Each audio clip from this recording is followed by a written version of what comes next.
I thought it was fantastic. I mean, the whole message we teach on our program, our radio show, is the difference between conservatives and liberals. Conservatives think logically, liberals think emotionally. And I think if we're going to solve the world's problems, we're going to solve this country's problems, it's going to be on logical thinking and not emotional thinking. I think that's gotten us in trouble.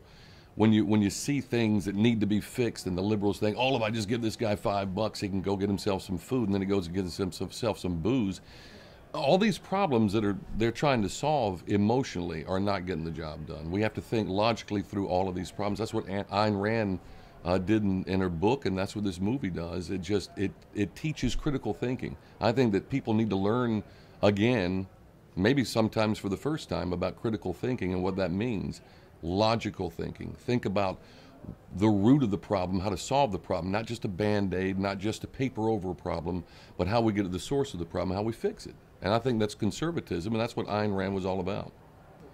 I think the most important message that anybody should get from this movie is that you have to think for yourself. You can't allow other people to do things for you. You've got to get out there and make it happen. And I think that's what dignity is all about. We have, for so long in this country, robbed people of their dignity.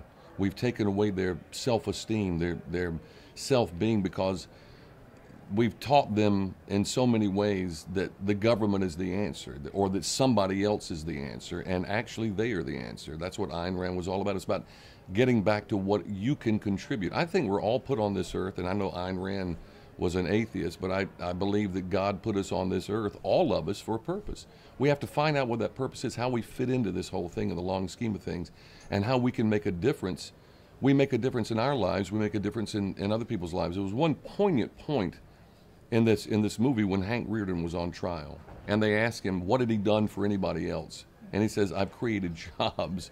I've created a metal that nobody had before. I've created industry. I've created all sorts of things that people never. I equate that to people like Steve Jobs and Bill Gates.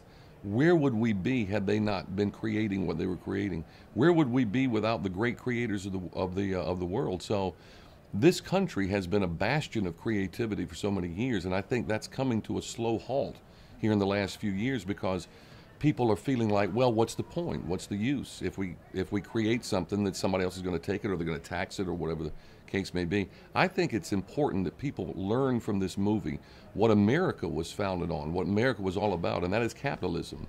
To me, capitalism and America are joined at the hip. If you're anti-capitalist, you're anti-American by definition. Read the book many years ago. Took me a long time. It's 1,100 pages, and I'm a slow reader.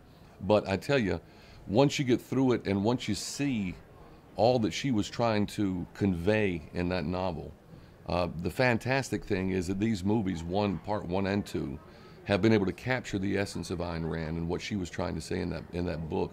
And I'm looking forward to part three. I can't wait. America was built on individualism. America was built on capitalism. America was built on people creating things and be able to keep most of what they created and not have the government come in and steal it or tax it. Ayn Rand understood that in 1957, even before then.